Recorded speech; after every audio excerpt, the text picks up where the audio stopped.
ধলাই জেলা বিশ্ব হিন্দু পরিষদের উদ্যোগে কমলপুর নজরুল ভবনে উত্তর পূর্বাঞ্চল জনজাতি সেবা সমিতির পক্ষ থেকে ছাত্রছাত্রীদের মধ্যে শিক্ষা সামগ্রী বিতরণ করা হয়।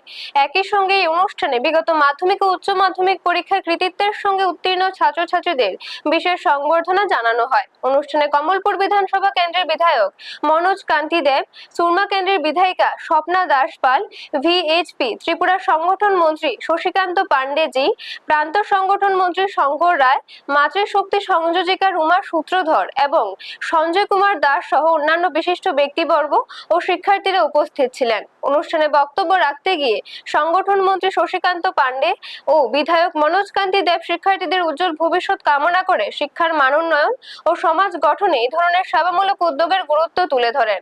ব্যুরো রিপোর্ট, নিউজ তৎকাল 24।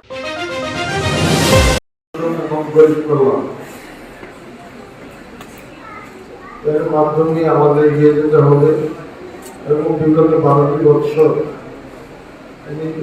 সেবা সুশাসন এবং পরিকল্পনা দেশকে এগিয়ে গেছে। স্বাধীনতার পর আমাদের সবচেয়ে বেশি দুর্ভাগ্য ছিল দারিদ্রতা। এই দারিদ্রতা থেকে মুক্তি পাওয়ার জন্য 2014 সালে ভারতবর্ষের প্রধানমন্ত্রী নরেন্দ্র মোদী যখন সরকারে বসলেন, দেখা গেল এই ভারতবর্ষের 29% মানুষ তারা দরিদ্র সীমার উপরে আজকে বসবাস করছে। এটা একটা বিশাল বড় অ্যাচিভমেন্ট। মানুষের হাতে আজকে অর্থকরী যাচ্ছে এবং প্রত্যেকে আজকে রোজগারের ব্যবস্থা করা হচ্ছে। গত রাত্রি ঘোষণা করা হয়েছে, গত রাত্রে থেকে MGNREGA যেটা মহাত্মা গান্ধী গ্রামীণ কর্মসংস্থান গ্যারান্টি আইন,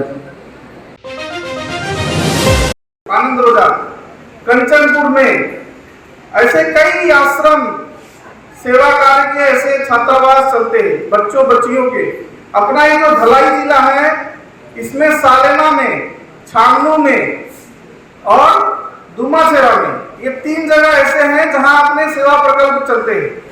वहां बॉयज हॉस्टल भी है, गर्ल्स हॉस्टल भी है, स्कूल भी, ये तीनों चलते हैं और वहां तीनों में जनजाति बच्चे पढ़ते हैं।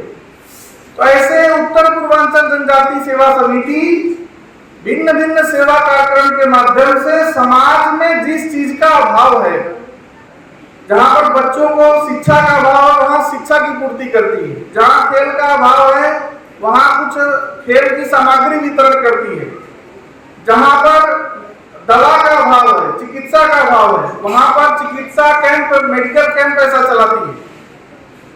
तो हम जहां पर स्वच्छता का अभाव है, सफाई नहीं है, वहां सफाई अभियान भी चलती है। यानी सरकार से लेकर शासन से लेकर कोई भी तंत्र, NGO जो भी भारत में रजिस्टर्ड है, सबने एक ही संकल्प लिया है कि हम सेवा करेंगे।